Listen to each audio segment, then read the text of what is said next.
back with another wrongfully arrested video. All right. Now, these videos should be sponsored by some type of blood pressure medication or something, to say the least, bro. I'm gonna need it. I know I always end up needing it. But we're gonna check out this video. This one here: informed sergeant defends citizen from corrupt cops. Let's check it out.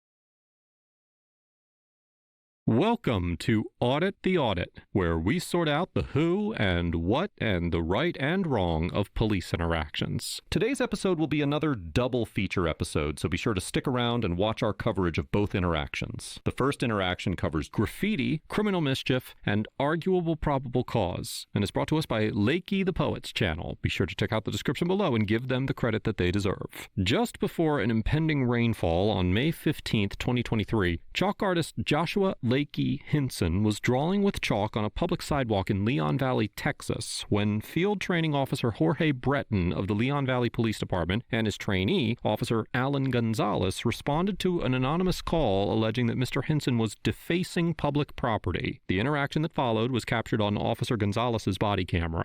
What's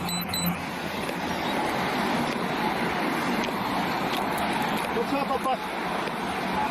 How's it going?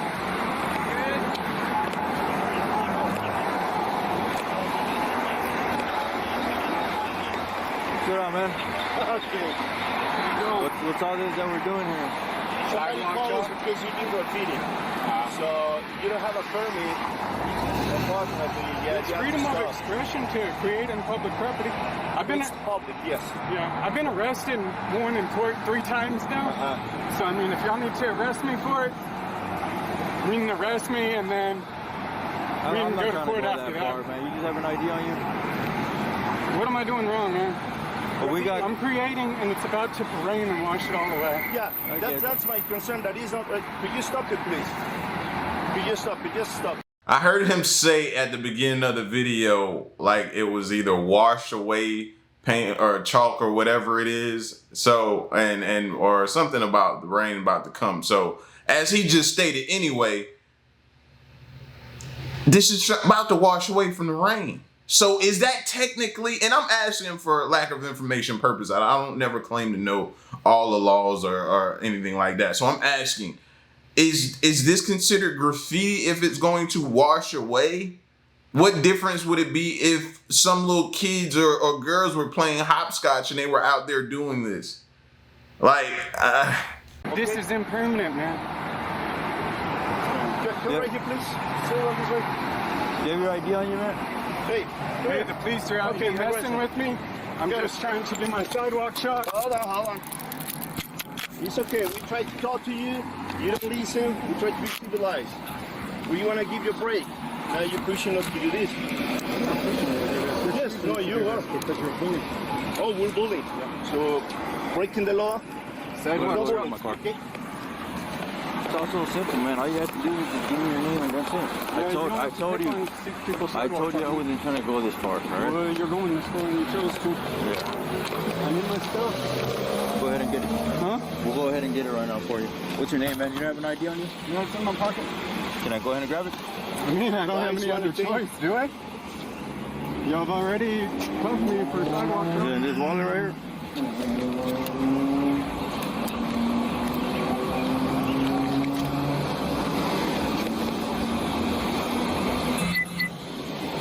So you're just trying to get some tip money off of that or what? Yeah. Gotcha. Trying to create beauty in a public place. As long as you don't have a permit for that. You don't need a permit. No? Okay. You can explain that to the judge, okay? You have any weapons on you, man? No? Can you deny if anything's gonna poke or shake me?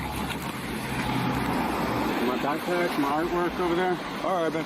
Do me a favor, just go ahead and I'm gonna go ahead and sit you in the back of my patrol car, alright? And then we're gonna figure out what we're gonna go ahead and do, alright? This time you're just detained, you're not free to leave. wait. Did y'all just hear that? Him sit you in the car and then we're gonna figure out what we're gonna do. What do you mean figure out? You already started this ball rolling, homie. You shouldn't get to this point and then talk about figure it out. Where did that come from? And the more I start to think and sit with it, look at that, blood pressure going up. I told you. The more I think and sit with this, I'm saying to myself, it's not permanent. I would classify graffiti as tagging something that's permanent. So you got to get somebody out there to paint over it and redo it, repaint it and stuff like that. You're defacing something permanently until somebody does something about it. That is washable. So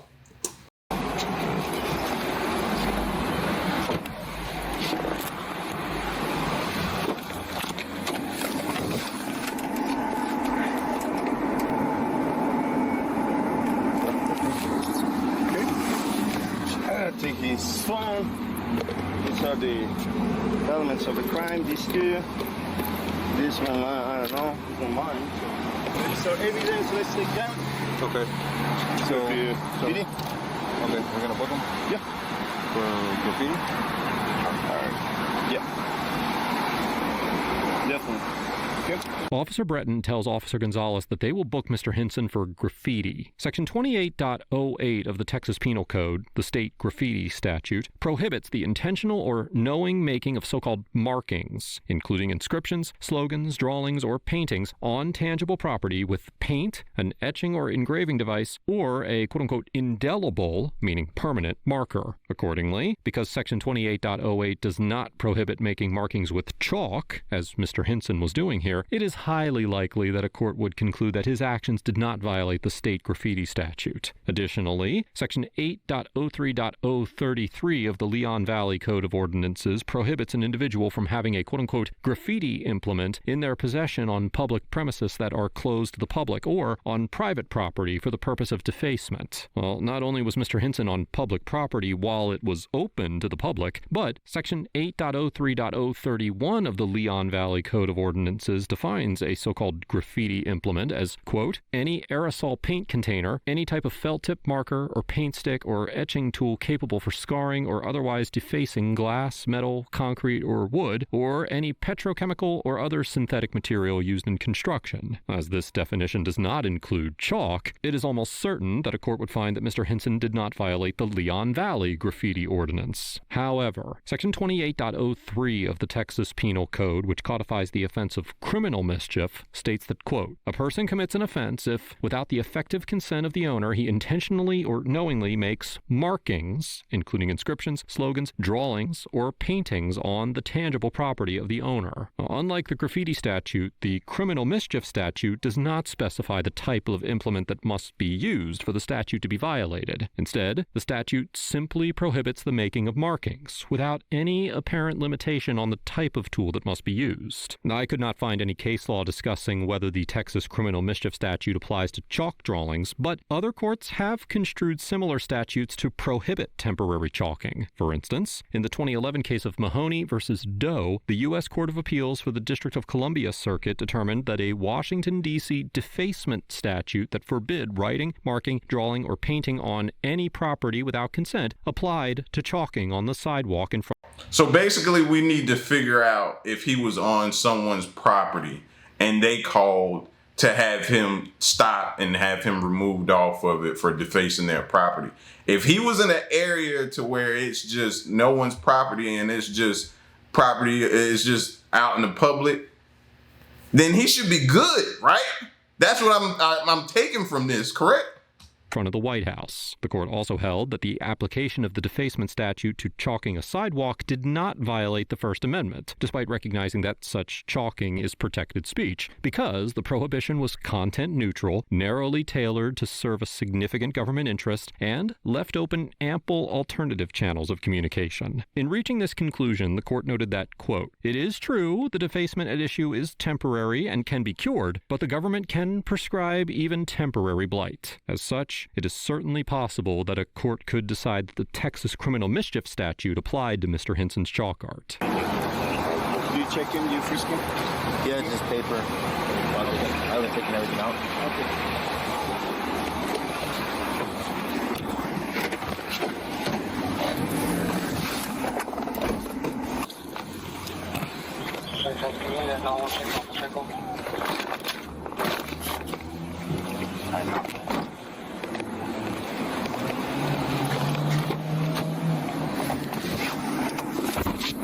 The officers place Mr. Hinson under arrest and take him to the police station for booking. Mr. Hinson's arrest was also recorded on Officer Breton's body camera, which captured a conversation between Officer Breton and his supervisor, Sergeant Chad Mandry, once they arrived at the station.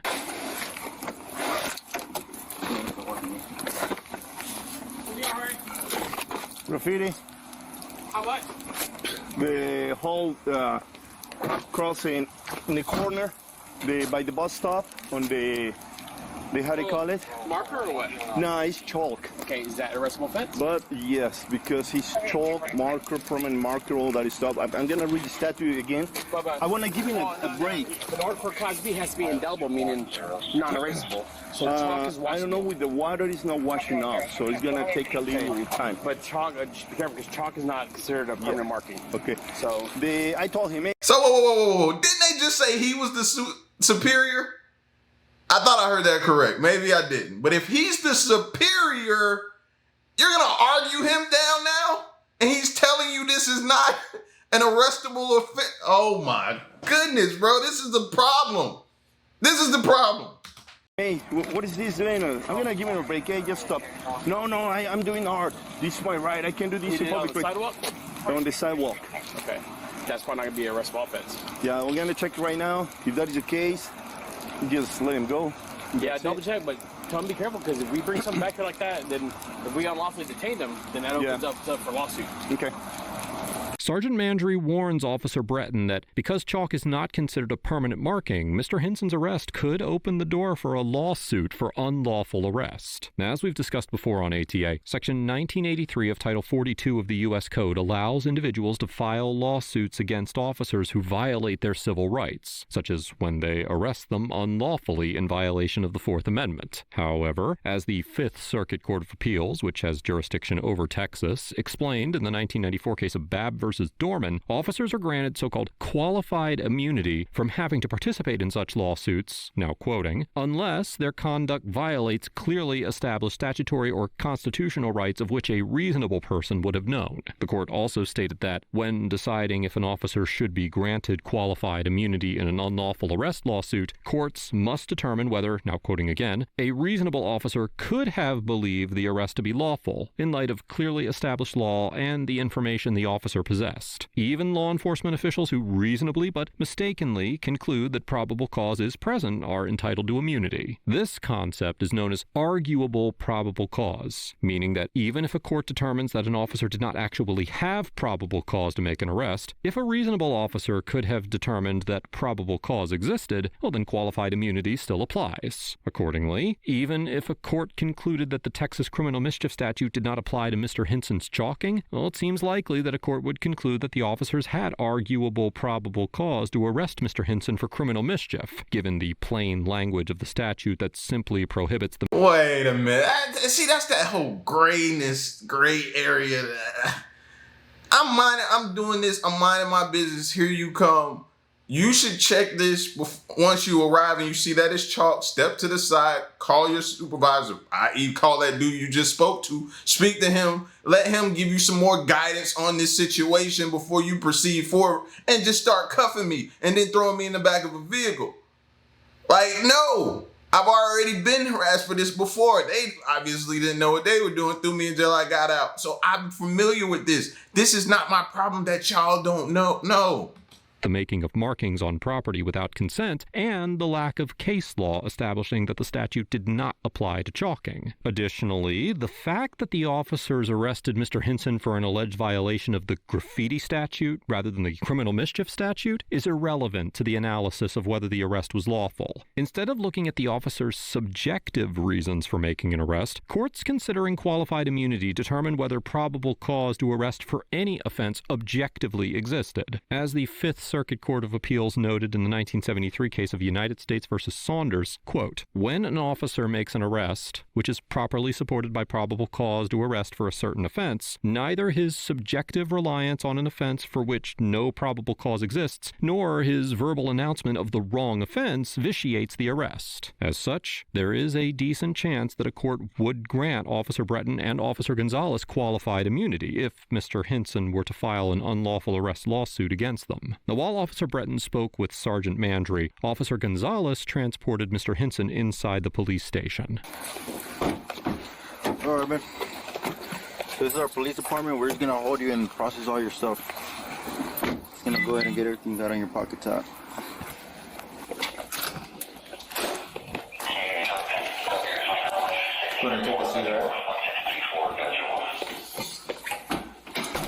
Mr. Hinson was held at the police station for approximately 30 minutes before he was released without being processed or booked. No criminal charges were ever filed. After his arrest, Mr. Hinson filed a formal complaint against Officer Breton and Officer Gonzalez. He also spoke at a city council meeting and called for Officer Breton to be fired. Officer Breton was not terminated from his position, but he was removed from his training duties and given a written reprimand. The department did not discipline Officer Gonzalez due to the fact that he was still in training during the incident. The city of Leon Valley issued an official apology to Mr. Hinson and held a Chalk the Walk event at the Leon Valley Public Library in an effort to show that the city welcomes public chalk art. Mr. Hinson retained a civil rights attorney who threatened litigation. As a result, the dispute was resolved before a lawsuit was even filed, with the city of Leon Valley agreeing to pay Mr. Hinson $16,500 on July 19, 2023, approximately 2 months after he was arrested. Overall, Officer Breton and Officer Gonzalez get a C-, because although it seems likely that they would be granted qualified immunity for their arrest of Mr. Hinson, they maintained unnecessarily aggressive demeanors throughout the encounter, demonstrated a substantial lack of knowledge regarding the Texas graffiti statute, and failed to reasonably exercise officer discretion. While it is possible that a court would find that Mr. Hinson's conduct violated the state criminal mischief statute, the officers arrested him for graffiti, an offense that Mr. Hinson inarguably did not commit. And despite the fact that chalking a public sidewalk could potentially be considered criminal mischief, I believe that a reasonable officer would have exercised their discretion and chosen not to arrest Mr. Hinson for peacefully creating non-permanent and aesthetically pleasing chalk art on a public sidewalk, particularly given the... Did y'all see what it said? Good vibes circles. Buddy's out here trying to promote good vibes, put good energy and vibes into the world. And here we come. Like... fact that the coming rain was about to wash all the chalk away. This encounter demonstrates what can happen when officers make unnecessary arrests of individuals who are not causing any harm to the community. Mr. Hinson gets an A- for maintaining a calm demeanor throughout the encounter, complying with his arrest and challenging its validity afterwards, and taking proper action after the encounter by filing a complaint, speaking to the city council, and hiring a lawyer. Although a court could potentially determine that his harmless chalking constituted criminal mischief, I personally believe that this interpretation of the statute would be unreasonably restrictive, particularly given the non-permanent nature of chalk, the complete lack of damage caused by chalking, and the unique opportunity that public sidewalks give chalk artists to share their creative expression with the community. That being said, I would caution Mr. Hinson to remember that it is possible that a court could find his chalk art to be illegal, so he may want to obtain consent from public authorities before chalking on public sidewalks in the future, at least in Texas or any other state with broad prescriptions against making quote-unquote markings. The next interaction covers jaywalking, identifications, and pretextual stops, and is brought to us by James Madison Audits' channel. Be sure to check out the description below and give them the credit that they deserve. On October 23, 2020, Sergeant Jeremy Bird of the Port Orange Police Department in Florida received a text message from Officer Andre Fleming informing him that City Councilman Drew Bastian had called him to report seeing an individual dressed in quote-unquote all black trying to film over a wall located on the perimeter member of the Port Orange Police Department. According to his police report, Sergeant Bird sent Officer Preston, Officer Yovanovich, and Acting Sergeant Kurtz to attempt to locate the quote-unquote subject, who was later identified as James Newmeyer, a local citizen who had visited the police department to attempt to file an officer complaint. Somehow, the responding officers came to believe that Mr. Newmeyer was reported as trying to climb over the wall, and the interaction that followed was captured on body camera. Somebody's supposedly climbing our wall with a mask on over here. Andre called it in. Yeah, over here. Somewhere on this wall on Clyde, he said. Andre called it in. See anything? The guy walking on the sidewalk, he had a mask on, he was texting. In black?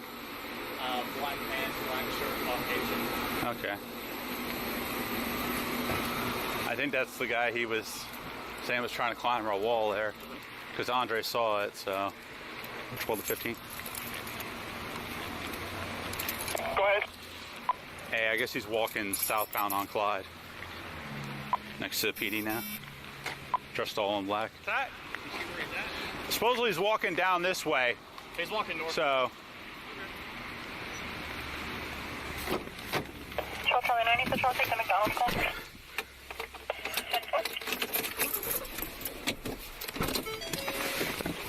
Hello. Hey, were you trying to come over our wall here? Hell no. Do I look stupid? No? We'll get you for 1 second, because we had a call of a guy dressed in black that was climbing up on one of our walls there. Hell no. Don't you guys got cameras? Uh-huh. Do you have an ID card with you? Let me call. I'll call Fleming. Hey, Sarge. Can you call Fleming? Who messaged? Where did Fleming mess? Who did he message? What's that? Was that you? Yeah. Well, we're out with the guy dressed in black that's running right along here, so. He said he had a citizen call. Oh, so he didn't see it? No, he didn't. Jesus Christ. All right, yeah, I think I'm going to... And this is the moment where they might need to want to go check those cameras out, just like that guy said, and verify before you do something. This is your opportunity. They be having like windows of opportunity to do something other before it goes left. have to go to court. All right. Well, great. I thought he saw. Well, he's doing it like that. Yeah. All right. He's refusing to give his name or any information. I don't like cops. I don't talk to cops. I don't deal with cops. I was minding my business, looking at my phone, walking down the sidewalk, and I was stopped. Freely, he stated to me that he was inside the lobby trying to make an officer complaint. Figured out it was closed, so he left the office, or I'm sorry, the lobby, and came onto the road. I'm sorry, the sidewalk, and came this way. So he was trying to make a complaint, but Well, I can help you with that. No, you can't. Yeah, I can.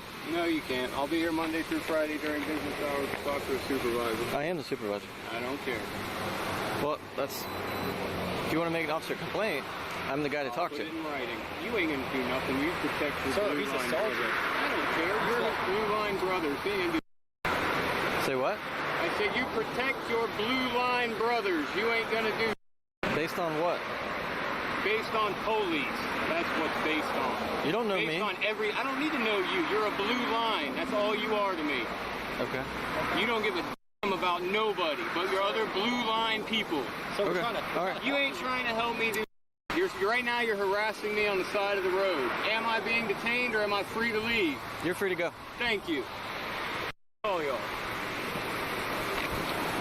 Keep an eye on him as he...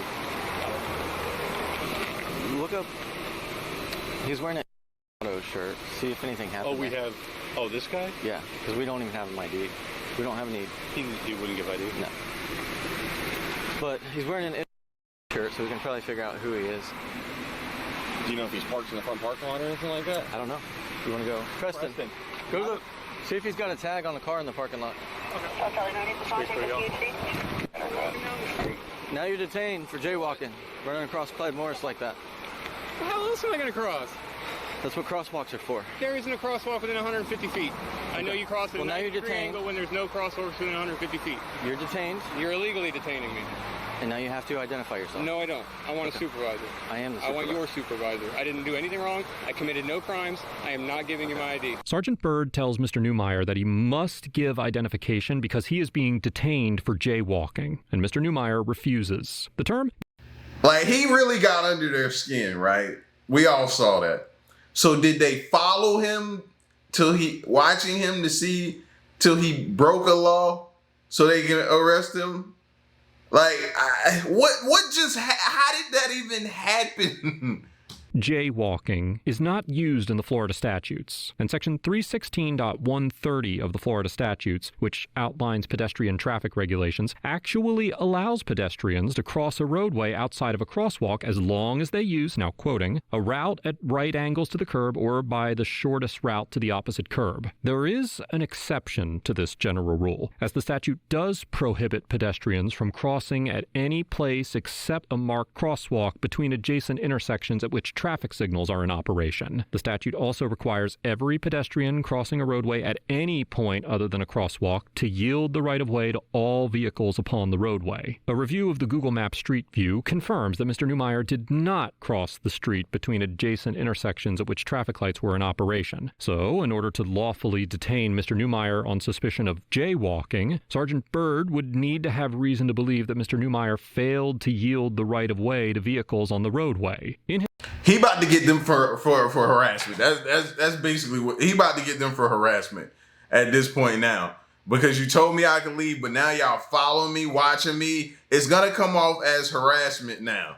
Especially after he got up under y'all skin with what he said to you. And then they bleeped out the part that he said when he walked off. So he got up under their skin and they started following him. He gonna get him for harassment. In his police report, Sergeant Byrd stated that he drove out of the police department and was traveling south when he saw Mr. Neumeier crossing the street. Sergeant Byrd wrote, quote, "As I was approaching, I slowed my speed at an estimated distance of 30 to 40 yards as it was dusk and I could not see him well in an effort not to strike him. However, Sergeant Byrd's body camera footage does not capture Mr. Neumeier crossing the road and shows that Sergeant Byrd made several U-turns before stopping Mr. Neumeier. I cannot tell for certain from the footage whether Sergeant Byrd had to slow his vehicle to avoid hitting Mr. Neumeier, but Sergeant Byrd's body camera did not capture any evidence that supports the theory that Mr. Neumeier failed to yield the right-of-way to vehicles in the road. Now, as to whether Mr. Neumeier was required to identify himself, according to Section 901.151 of the Florida statutes, which codifies the so-called Florida Stop and Frisk Law, quote, "Whenever any law enforcement officer encounters any person under circumstances which reasonably indicate that such person has committed, is committing, or is about to commit a violation of the criminal laws of this state or the criminal ordinances of any municipality or county, the officer may temporarily detain such person for the purpose of ascertaining the identity of the person temporarily detained and the circumstances surrounding the person's presence abroad which led the officer to believe that the person had committed, was committing, or was about to commit a criminal offense." Now, although the statute states that officers must have reasonable suspicion that an individual violated a criminal law, and violations of Section 316.130 are considered non-criminal traffic infractions, the U.S. District Court for the Middle District of Florida held in the 2008 case of Copeland versus Bradenton Police Department that an officer was justified under the stop and frisk law in detaining an individual based on an observed violation of Section 316.130. As such, if a court determined that if reasonable suspicion existed for the officers to believe that Mr. Neumeier failed to yield the right-of-way to passing vehicles, it is likely that it would also conclude that the officers could require him to identify himself. Jaywalking is a traffic infraction.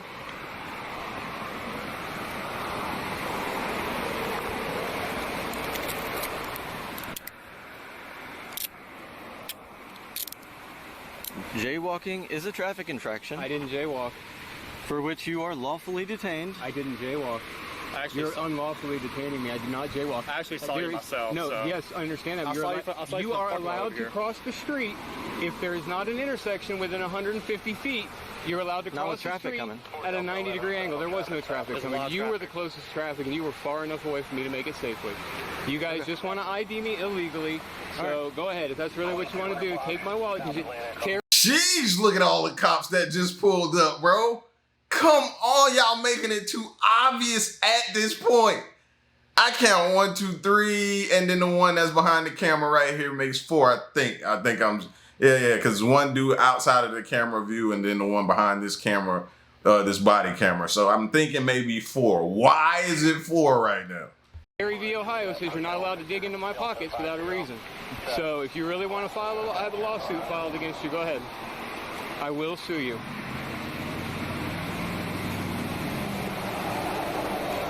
so I got him.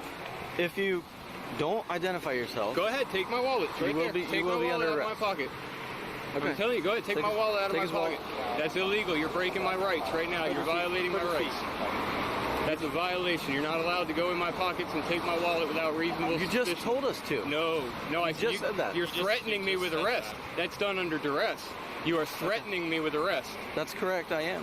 Sergeant Bird claims that the officers took Mr. Neumeyer's identification with his consent, and Mr. Neumeyer argues that he only agreed under threat of arrest. As we have discussed before on ATA, the Supreme Court stated in the 1991 case of Florida versus Bostic that, quote, even when officers have no basis for suspecting a particular individual, they may generally ask to examine the individual's identification, as long as the police do not convey a message that compliance with their requests is required. This means that when an officer requests to see an individual's identification and the citizen voluntarily consents to the examination, there is no Fourth Amendment violation, even when the officer does not have the reasonable suspicion to non-consensually detain the citizen. However, as the Supreme Court explained in the 1973 case of Schneckloth versus Bustamante, quote, the Fourth and 14th Amendments require that a consent not be coerced by explicit or implicit means, by implied threat or covert force. For no matter how subtly the coercion was applied, the resulting consent would be no more than a pretext for the unjustified police intrusion against which the Fourth Amendment is directed. Applying this principle, the U.S. District Court for the Southern District of Florida noted in the 2022 case of United States versus Chavez that, quote, where the threat of arrest is unjustified and amounts to a misrepresentation by a law enforcement officer, at least one court has determined that providing consent in exchange for avoiding arrest can render the consent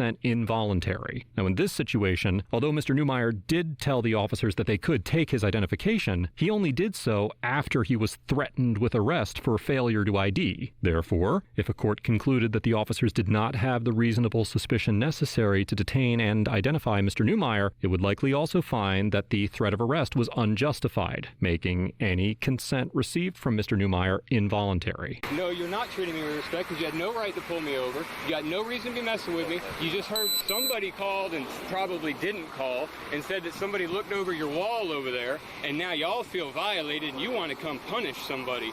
So that's why we're here right now going through this. No, yeah, and you would have never said a damn word. Go ahead and take the cuffs off. We'll cite him for jaywalking and he can move on. Now, I want all your name and badge numbers. That's fine. You have no legal right to detain me right now. Okay. You think I don't do this all the time? I know exactly what I'm doing. Okay. You cannot write me a ticket for jaywalking if I'm over 150 feet away from a crosswalk. You know that. You're only doing this to force my ID. That's the only reason you're doing this, because you're a punk. You want to know my name, so you're going to get it one way or the other, no matter how you have to do it, because you're a tyrant. I didn't make you run across the road. You're a tyrant. You know what the laws are. You know I didn't break no laws. I didn't make you run across the road. You know I didn't break no laws. Mr. Neumeyer argues that the officers only stopped him because they wanted to force him to identify himself. As we have discussed before here on ATA, the Supreme Court has repeatedly stated... And I might add, I don't see too much traffic on that back road. So we have to, I guess, identify that, break that down even more, the meaning of traffic when you're talking about jaywalking and like the dude saying, well, you did it in front of traffic. I don't see too much traffic out there. Stated that an officer's subjective motivations are irrelevant to the analysis of whether a seizure violates the Fourth Amendment. Instead, courts must determine whether a seizure is quote-unquote objectively reasonable under the totality of the circumstances. In this situation, this means that if a court concluded that the officers had objective reasonable suspicion to believe that Mr. Neumeyer had committed a pedestrian violation, it would likely also find that it was constitutionally reasonable to detain and identify him, even if the detention was entirely a pretext for the officers' actual stated goal of learning Mr. Neumeyer's name. On the other hand, because reasonable suspicion is required for a seizure and identification to be constitutional, if a court determined that the officers did not have reasonable suspicion to stop Mr. Neumeyer, it would also likely find that his detention and identification violated the Fourth Amendment. Psych. Ain't nothing wrong with me. I ain't no psych. I'm perfectly, totally sane. Citation. Good. I'll see all of you in court for it too, because I ain't do nothing wrong. That's fine. I am legally allowed to cross the street if I'm more than 150 feet from an intersection and I cross at a 90-degree angle. That is the law. You have no right. Not with the cars only coming. reason that you are doing this is so you can force me to give you my name. So exactly what am I being detained for?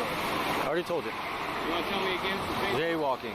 Yeah, jaywalking. I was well over 150 feet from the closest intersection, wasn't I? You have to yield right away to vehicles on the road. Right away. There were no cars on the road. You were the closest car and you were 300 yards away from me, so don't even try that. Okay. You know damn well this ain't gonna fly. You just wanted to force me to tell you my name. I refused to ID myself down the street, and now you want to force me to tell you my name. Guess what? It don't matter. I'm gonna be out here tomorrow. I'm gonna be out here the day after. I'm gonna be out here the day after. I'm gonna be out here every day. Okay. I don't got a problem I'm with gonna that. show you tyrants what's up. I didn't do a damn thing wrong, and you know it. That's not true. You know full well I didn't do nothing wrong. I was well over 150 feet from the intersection. I crossed at a 90-degree angle, and there was no traffic coming. You're a liar. Says you, but that's not true. Well, yeah, who's gonna believe me over a blue line thug gang member like you? You don't give a damn about the citizens. You're nothing but a money generator. All you do is generate funds for the city and state. You're a revenue generator. That's all you'll ever be. And you're Go with him? Yeah. All right, here you go, sir. All right, 64.50. I don't need anything from you. I'll explain something to you. You got 30 days to either I pay don't or need contest in anything court. from you. I'm protesting it. I don't need anything from you. All of you. You.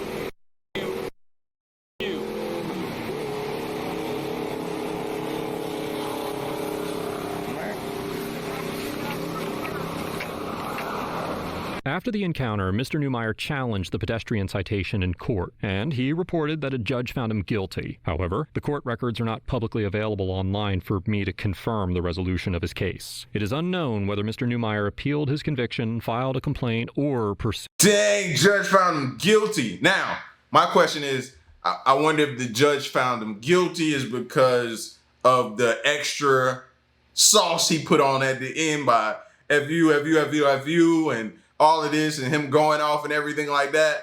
Or did it have to actually do with what he was talking about, jaywalking and everything like that? Be hard for me to see he was found guilty, but maybe it's the extraness you put on at the end. I don't know. Pursued legal action against Sergeant Byrd and the Port Orange officers. Overall, Sergeant Byrd and the Port Orange officers get a C at best, because although they maintained calm and professional demeanors throughout the encounter, they either conducted a pretextual stop on Mr. Newmeyer in order to force him to identify himself, or lied about Mr. Newmeyer's conduct in order to justify a Fourth Amendment seizure. While Sergeant Byrd's body camera footage suggests that he did not actually have to slow down to avoid hitting Mr. Newmeyer, the camera did not capture enough of the road to determine definitively whether or not Mr. Newmeyer failed to yield the right of way to passing traffic. However, if Sergeant Byrd actually did falsify testimony in order to detain Mr. Newmeyer, well, then he and the officer certainly deserve an F. Where's the dash cam? Like, are we only getting to see the body cam? Shouldn't the dash cam be able to pick up whatever the body cam didn't? Or maybe he didn't have a dash cam on that vehicle. See, that's the thing, man. It's like, I don't know why at this point, all cop cars and vehicles should be obligated. That should be a law for them to have dash cam, and their body cam should be on at all times. It is unclear why the officers became so concerned with identifying Mr. Newmeyer for simply filming in the area near the police department, and it raises the possibility that the officers' reaction had something to do with the fact that Mr. Newmeyer was attempting to file an officer complaint. On the whole, this encounter demonstrates the way that authority to conduct pretextual stops can allow officers to target citizens for reasons other than their stated intentions, such as obtaining an identification. Mr. Newmeyer gets an A for refusing to identify himself when he was not legally obligated to do so, verbally challenging a potentially illegal detention while complying with the officer's orders, and fighting the charge against him the right way in court. Throughout the encounter, Mr. Newmeyer demonstrated a solid understanding of the Fourth Amendment and Florida's pedestrian laws. He also correctly argued that he was permitted to cross mid-street when Sergeant Byrd accused him of jaywalking, forcing Sergeant Byrd to change his argument and claim that Mr. Newmeyer failed to yield to vehicular traffic. However, it is important to remember that because courts determine reasonable suspicion on an objective basis, a court could still conclude that Sergeant Byrd had reasonable suspicion to detain Mr. Newmeyer based on evidence of a failure to yield, even if that evidence did not influence his actual reasoning for the initial seizure. I cannot say for certain whether or not the stop was legally justified, but I commend Mr. Newmeyer for advocating for his rights and voicing his dissent to the officers.